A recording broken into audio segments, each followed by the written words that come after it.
Hi friends, good evening to all. இந்த video பதிவில் SGT exam 2024 so அதுக்கான ஒரு சில இம்பார்ட்டண்டான நியூஸ் பற்றி தான் இந்த வீடியோ பதிவில் பார்க்க போகிறோம். ஏன்னா நிறைய டீச்சர்ஸ் கொஷின்ஸ் கேட்டுகிட்டே இருக்கிறீங்க. இந்த எக்ஸாமுக்கு என்ன படிச்சிருந்தா எலிஜிபிள், யார் இந்த எக்ஸாமுக்கு அப்ளை பண்ணலாம், யார் எலிஜிபிள், நான் பேப்பர் 2 பாஸ் பண்ணியிருக்கிறேன், இந்த பேப்பர் 2 எக்ஸாம் எழுதியிருக்கிறேன், அவங்க இந்த எக்ஸாம் எழுத முடியுமா, இல்லை பேப்பர் 1க்கு நான் பிஎட் கம்ப்ளீட் பண்ணிவிட்டு பேப்பர் 1ல் பாஸ் பண்ணியிருக்கேன், ஸோ பேப்பர் 1 பாஸ் பண்ணியிருக்கேன், பேப்பர் 2 பாஸ் பண்ணியிருக்கிறேன், அப்போ எந்த எக்ஸாமுக்கு நான் பேப்பர் 2 எழுதியிருக்கிறேன், அந்த பேப்பர் 1க்கு நான் எலிஜிபிள் ஆக முடியுமா, இல்லை எக்ஸாம் எழுத முடியுமா அப்படிங்கிற மாதிரிலாம் நிறையா கொஸ்டின்ஸ் கேட்குறீங்க. பட் அதுக்கான வீடியோ தான் இந்த வீடியோ போது நம்ம டீட்டெயிலாக பார்க்கலாம். ஓகே, இப்போது அதுக்கு முன்னால் ஒரு ஸ்மால் இன்ஃபர்மேஷன். இப்போது SGT exam already call for பண்ணிட்டாங்க. 14லேருந்து நீங்கள் ஆன்லைன் அப்ளிகேஷன் நீங்கள் பண்ணிக்கலாம். தென் எக்ஸாமை பார்த்தீங்க அப்படின்னா ஜூன் 23 எக்ஸாம் நாங்கள் கண்டக்ட் பண்ண போகிறதா ஒரு டென்டேட்டிவான டேட் சொல்லியிருக்கிறாங்க. பட் நமக்கு இருக்கிற நாட்கள்னு பார்க்கும்போது இன்னும் ஒரு 130 அதாவது 120 டேஸ் தான் இருக்குது. 130 டேஸ் தான் இருக்குது. இந்த 130 டேஸில் நீங்கள் எந்த அளவுக்கு நீங்கள் ஹார்ட் ஒர்க் பண்ணி படிக்கிறீங்களோ அதுதான் உங்களோட பாஸ் பண்ணுறதுக்கு பாஸ் பண்ணுறது மீன்ஸ் ஒரு நல்ல கட் ஆஃப் மார்க் எடுத்து போஸ்டிங் வாங்குறதுக்கு ஒரு நல்ல பார்ட்டாக இருக்கும். பட் அதுக்காக தான் நம்ம அகாடமியில் நியூ டெஸ்ட் பேஜ் நம்ம ஸோ ஸ்டார்ட் பண்ண போகிறோம்.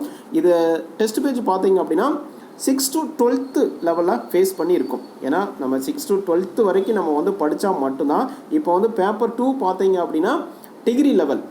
அப்போ இது பேப்பர் 1 அப்படின்னு பார்க்கும்போது 6 to 12th வரைக்கும், அதாவது 1 to 12th. ஏன்னா 1 to 5 ஃபேஸுக்கு விஷயம் தான்.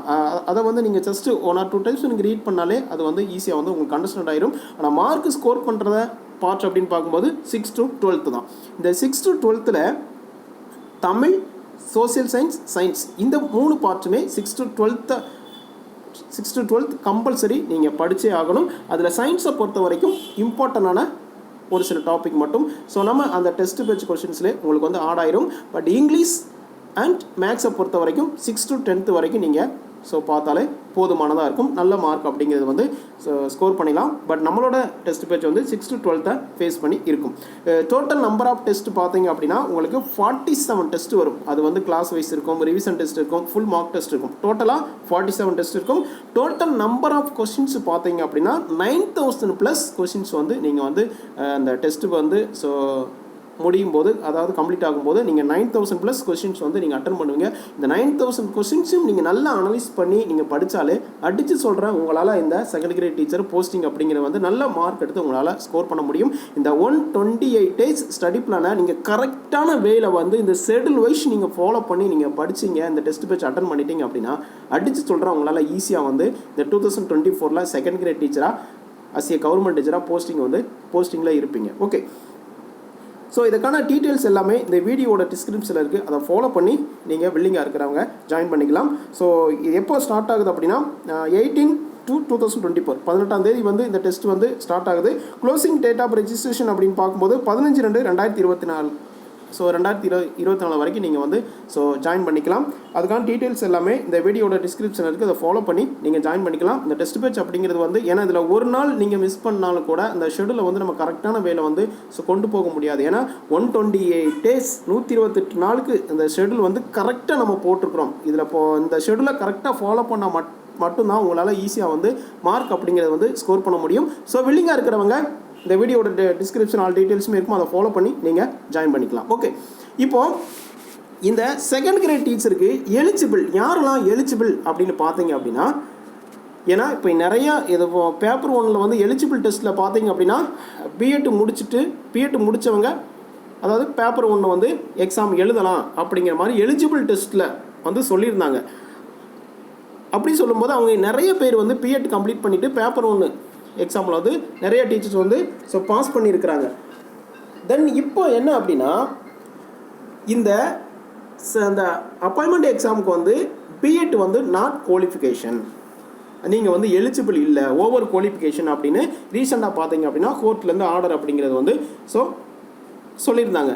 இந்த நோட்டிஃபிகேஷன்லையுமே நம்ம ஸோ எதிர்பார்த்தோம். இந்த பிஎட் முடிச்சுட்டு பேப்பர் 1ல் பாஸ் பண்ணவங்க இந்த எக்ஸாம் ஸோ அதாவது அட்டன் பண்ணுற மாதிரி ஏதாவது இருக்குமா அப்படிங்கிற மாதிரி எதிர்பார்த்தோம். நோட்டிஃபிகேஷனில் எந்த வித இன்ஸ்ட்ரக்ஷனுமே நமக்கு கொடுக்கல. அப்போ அந்த பேப்பர் 1க்கு எலிஜிபிள் யார் அப்படின்னா டிடிஎட் ப்ளஸ் பேப்பர் 1ல் பாஸ் பண்ணியிருந்தீங்கன்னா இந்த செகண்ட் கிரேட் டீச்சருக்கு நீங்கள் எலிஜிபிள். அதாவது டிப்ளமோ கோர்ஸ் அப்படியே டீச்சர் ட்ரைனிங் ப்ளஸ் இந்த பேப்பர் 1 பாஸ் பண்ணியிருந்தீங்க அப்படின்னா இந்த செகண்ட் கிரேட் டீச்சருக்கு வந்து நீங்கள் எழுதலாம். ப்ளஸ் இந்த பிஎட் முடிச்சுட்டு பேப்பர் 1ல் பாஸ் பண்ணியிருந்தீங்க அப்படின்னா நாட் எலிஜிபிள். நீங்கள் வந்து இந்த எக்ஸாம் வந்து எழுத முடியாது. ஸோ அதனால் நல்லா அண்டர்ஸ்டாண்ட் பண்ணிக்கோங்க. ப்ளஸ் இன்னும் என்ன அப்படின்னா சில பேர் என்ன அப்படின்னா இந்த 2013க்கு முன்னால் என்ன அப்படின்னா டீச்சர் ட்ரைனிங்கும் முடிச்சிருப்பாங்க, ப்ளஸ் பிஎட்டும் முடிச்சிருப்பாங்க. பிஎட் முடிச்சுட்டு பேப்பர் 2லையும் பாஸ் பண்ணியிருப்பாங்க, டீச்சர் ட்ரைனிங்கும் முடிச்சிருப்பாங்க. அவங்க 2லையும் பாஸ் பண்ணியிருப்பாங்க. பேப்பர் 1 பாஸ் பண்ணியிருப்பாங்க, பேப்பர் 2வும் பாஸ் பண்ணியிருப்பாங்க. ஆல்ரெடி இப்போ பேப்பர் 2ல பாஸ் பண்ணவங்க வந்து இந்த யூஜிடிஆர்பி எக்ஸாம் வந்து ஆல்ரெடி இப்போ எழுதியிருப்பாங்க. அவங்களே என்ன அப்படின்னா பேப்பர் 1 பாஸ் பண்ணி வச்சுருப்பாங்க, டீச்சர் ட்ரைனிங்கும் முடிச்சிருப்பாங்க டிடிஎட். அப்போ அவங்க என்ன அப்படின்னா அந்த டீச்சர் ட்ரைனிங் முடித்தவங்க பேப்பர் 1ல் பாஸ் பண்ணவங்க இந்த எக்ஸாமுக்கு நீங்கள் அப்ளை பண்ணலாம். நீங்கள் வந்து எலிஜிபிள் தான். சார் நான் வந்து அதாவது யூஜி டிகிரி முடிச்சிருக்கேன், பிஹெச் டிகிரி முடிச்சிருக்கேன், பிஎட் முடிச்சிருக்கேன். நீங்கள் வந்து அதுக்கு மினிமம் குவாலிஃபிகேஷன் என்ன வச்சுருக்காங்க அப்படின்னா டீச்சர் ட்ரைனிங் ப்ளஸ் பேப்பர் 1ல் நீங்கள் பாஸ் பண்ணிக்கணும். பாஸ் பண்ணியிருந்தீங்க அப்படின்னா நீங்கள் வந்து இந்த பேப்பர் 1 எக்ஸாமுக்கு வந்து அப்ளை பண்ணிக்கலாம். ஸோ அதனால் உங்களுக்கு ஒரு நல்ல ஆப்பர்ச்சுனிட்டி. நான் சில பேர் என்ன அப்படின்னா நான் யூனிட் வந்து அது யூஜிடிஆர்பி வந்து அதிகமாக இருந்துச்சு, என்னால் மார்க் வந்து ஸ்கோர் பண்ண முடியுமா அப்படிங்கிறது வந்து தெரியலை, கொஞ்சம் டவுட்டாகவே இருக்குது அப்படின்னு நினைக்கிறவங்க ஆல்ரெடி டீச்சர் ட்ரைனிங்கும் முடிச்சிருப்பீங்க. அவங்க இந்த பேப்பர் 2 ஸோ எழுதின டீச்சர்ஸ் வந்து டீச்சர் ட்ரைனிங்கும் முடிச்சிருப்பீங்க, டிடிஎட் ப்ளஸ் அது பேப்பர் 1லையும் பாஸ் பண்ணியிருப்பீங்க. அவங்க இந்த எக்ஸாமுக்கு கொஞ்சம் ஹார்ட் ஒர்க் பண்ணிங்க அப்படின்னா உங்களுக்கு அந்த எக்ஸாமும் எழுதியிருக்கீங்க, இந்த எக்ஸாமும் எழுத போகிறீங்க. ஒரு நல்ல ஒரு ஆப்பர்ச்சுனிட்டி 2024ல். ஸோ நீங்கள் யூஜிடிஆர்பியில் மிஸ் பண்ணாலும் இந்த டிடிஎட் ப்ளஸ் பேப்பர் 1லையும் பாஸ் பண்ணியிருந்தீங்க அப்படின்னா இந்த நியமன தேர்வு வந்து நீங்கள் வந்து ஸோ எழுதலாம். ஒரு நல்ல ஆப்பர்ச்சுனிட்டி. ஏன்னா அந்த எக்ஸாமில் தான் ஸோ சரியாக போஸ்டிங் அப்படிங்கிறது வந்து எனக்கு வந்து டூரேஷன் கம்மியாக தான் இருந்துச்சு அப்படின்னு நினைக்கிறவங்க, ஸோ கம்மியான மார்க்கு என்னால் எடுக்க முடியும், போக முடியுமா அப்படிங்கிறது வந்து தெரியலை அப்படின்னு நினைக்கிறவங்க இதுக்கு கொஞ்சம் நீங்கள் ஹார்ட் ஒர்க் பண்ணுங்கள். நல்ல நாட்கள் அப்படின்னு பார்க்கும்போது ஒரு 4 மந்த் இருக்குது. ஸோ நல்ல ஆப்பர்ச்சுனிட்டி. இதில் நீங்கள் எஃபர்ட் போட்டிங்க அப்படின்னா ஈஸியாக வந்து உங்களால் ஸோ கிளியர் பண்ண முடியும். இது ஒரு நல்ல ஆப்பர்ச்சுனிட்டி. ஏன்னா இது நாட்கள் வந்து ஒரு நல்ல ஒரு டூரேஷன் இருக்குது. அதாவது 120 டேஸ் இருக்குது. இந்த 120 டேஸில் 5 சப்ஜெக்ட் தான் படிக்க போகிறீங்க. Tamil, English, maths, science, social science. இந்த 5 சப்ஜெக்டையும் நீங்கள் நல்லா 6 to 12 ஃபேஸ் பண்ணி நீங்கள் நல்லா படிச்சிட்டிங்க அப்படின்னா நீங்கள் வந்து ஈஸியாக வந்து கிளியர் பண்ணிடலாம். இதில் தமிழ் எலிஜிபிள் டெஸ்ட் அப்படிங்கிறது வந்து இருக்குது. தமிழ் எலிஜிபிள் டெஸ்ட்டுக்கு வந்து நீங்கள் செப்பரேட்டாக எதுவுமே படிக்க வேண்டாம். ஆல்ரெடி நீங்கள் தமிழ் ஸோ படிக்க தான் 6 to 12 வரைக்கும் படிக்கிறீங்க. அதில் 10th standard Tamil eligible test அதை தான் கேட்க போகிறாங்க. அதனால் இதுக்கு தனியாக வந்து நீங்கள் வந்து ஸோ அதாவது செப்பரேட்டாக படிக்க வேண்டிய அவசியம் இருக்காது. அது ஆல்ரெடி நீங்கள் படிக்கிறீங்க, அதுலேயே நீங்கள் வந்து கொஸ்டின்ஸ் எல்லாமே இருக்கும். ரொம்ப ஈஸியாக வந்து ஸோ கிளியர் பண்ணிடலாம். பட் நல்லாவே எஃபர்ட் போட்டால் மட்டும்தான் கிளியர் பண்ண முடியும். ஏன்னா காம்படிஷன் அப்படிங்கிறது வந்து ரொம்ப ஹெவியாக இருக்கும். ஏன்னா டீச்சர் ட்ரைனிங் ப்ளஸ் பேப்பர் 1ல் பாஸ் பண்ணவங்களும் வருவாங்க. அதே இது இந்த யூஜிடிஆர்பி முடிச்சுட்டு எக்ஸாம் எழுதிட்டு அவங்களுமே என்ன அப்படின்னா அவங்களுமே teacher training plus DTEd plus paper 1ல் பாஸ் பண்ணி வச்சுருப்பாங்க. பட் அவங்களுமே உங்களோட காம்படிஷனுக்கு வந்து வருவாங்க. ஸோ ஆல்ரெடி இந்த யூஜிடிஆர்பிக்கு வந்து நிறையா ஸோ ப்ரிப்பேர் பண்ணியிருப்பாங்க. பட் அதனால் அவங்களும் உங்களோட காம்படிஷன் வருவாங்க. அவங்க டிடிஎட் முடித்தவங்க மட்டும்தான் வர முடியும். ஸோ வருவாங்க. காம்படிஷன் அப்படிங்கிறது வந்து ரொம்ப ஹெவியாகவே இருக்கும். ஸோ கொஸ்டின்ஸோட ஸ்டாண்டர்ட் அப்படிங்கிறது வந்து ஸோ எந்த அளவுக்கு இருக்கும் அப்படிங்கிறது இந்த யூஜிடிஆர்பி எக்ஸாம் எழுதினவங்களுக்கு தெரியும். ஸோ அதனால் நல்லா ஹார்ட் ஒர்க் பண்ணி படிங்க, ஈஸியாக வந்து கிளியர் பண்ணிடலாம். அதாவது நான் அப்ளை பண்ணிட்டு தான் படிப்பேன், அதாவது நம்ம முதலே சொன்ன நோட்டிஃபிகேஷன் வந்து இந்த ஜனவரி எண்டில் பிப்ரவரியில் வந்துடும் அப்படின்னு சொல்லியிருந்தோம். பட் பிப்ரவரியில் வந்து வந்துருச்சு. நோட்டிஃபிகேஷன் வரதுக்கு முன்னால் வந்ததுக்கப்புறம் படிச்சுக்கலாம் அப்படின்னு இருப்பீங்க. நோட்டிஃபிகேஷன் வந்ததுக்கப்புறம் நான் அப்ளை பண்ணிட்டு படிச்சுக்கலாம் அப்படின்னு இருப்பீங்க.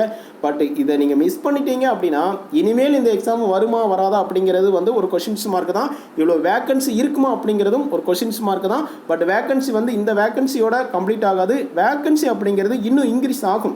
ஸோ ஆஃப்டர் எக்ஸாமுக்கு அப்புறம் வந்து கம்பல்சரி வேக்கன்சி அப்படிங்கிறது வந்து இன்க்ரீஸ் ஆகும். பட் இந்த சான்ஸை மிஸ் பண்ணிட்டீங்க அப்படின்னா உங்களோட ஆசிரியர் கனவு அப்படிங்கிறது ஒரு கொஷின் மார்க்காக தான் இருக்கும். இது ஒரு நல்ல ஆப்பர்ச்சுனிட்டி. ஸோ இதிலே நீங்கள் வந்து போஸ்டிங் எந்த அளவுக்கு நீங்கள் ஹார்ட் ஒர்க் பண்ணிங்கன்னா போஸ்டிங் வாங்க முடியும் அப்படிங்கிறத 100% எஃபர்ட் போடுங்க. ஈஸியாக வந்து கிளியர் பண்ணிடலாம். பட் நம்மளோட அகாடமியில் இந்த டெஸ்ட் பேஜை மட்டும் இந்த ஷெடியூலை மட்டும் நீங்கள் ஃபாலோ பண்ணிங்க அப்படின்னா 100% உங்களால் ஈஸியாக வந்து நல்ல மார்க் எடுத்து 2024 அஸ் கவர்மெண்ட் டீச்சராக அதாவது செகண்ட் கிரேட் டீச்சராக போஸ்டிங்கில் உங்களால் இருக்க முடியும். ஸோ அதுக்கான டீட்டெயில்ஸ் நம்ம இந்த வீடியோட டிஸ்கிரிப்ஷன் இருக்குது, அதை ஃபாலோ பண்ணி நீங்கள் ஜாயின் பண்ணிக்கலாம். Okay friends, thank you.